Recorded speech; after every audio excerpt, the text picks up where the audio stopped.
At the technical level, which is where mostly I work, we see the need to deal with issues that are of a technical nature, like the resource risks that Madam Tak has already talked about.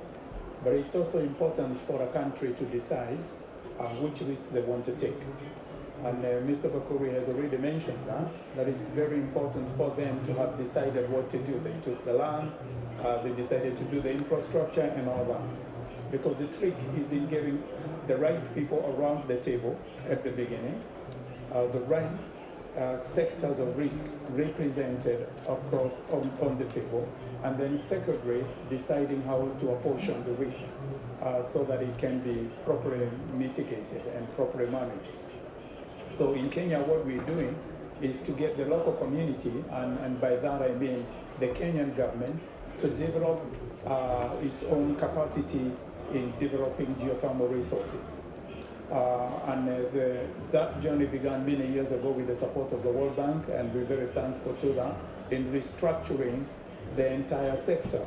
We unbundled the electricity company in 1998, and then in 2009 we developed the Geothermal Development Company. The Geothermal Development Company is the one that is on behalf of all the investors tackling the technical risk. They're the ones who go out there and drill the wells in the green fields, and if they have a problem there, then they get supported with the geothermal risk mitigation funds. Now, the reason why that's important is because the company that I, for example, represent, which is KenGen, cannot come in with lower cost financing and low technology risks unless this other resource risk has been covered.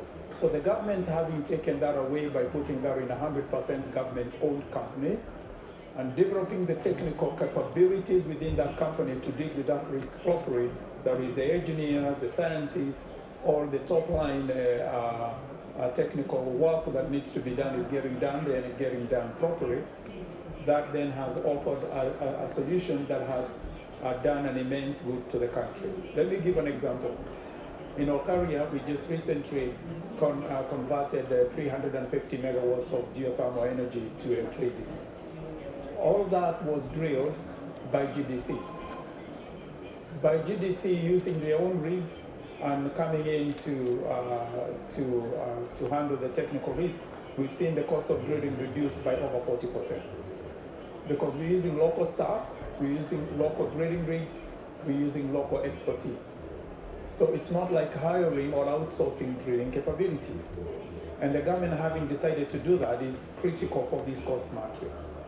The second thing is that because we didn't have to deal with that, then we have got guarantees for providing the fuel for 25 years. And so when we come in to invest in the power plants, we're not thinking about the technical risks in terms of sustainability of the investment. And then the only thing that we have to do then is have conversations with the off-taker so that the off-taker risks are well taken care of. So this is a very important thing to do. And having the right parties, for example, for Kenya, includes the unbundling model, having GDC on the table, having KenGen on the table, having the private sector people on the table, because now we have 4 private sector players within the geothermal industry because of this model, in addition to ourselves. And also at the same time having the financials who are handling all the different financial and political risks which we cannot handle. And I agree with you, Honorable Minister. You cannot put political risk on the table of private investors. They cannot be able to handle that.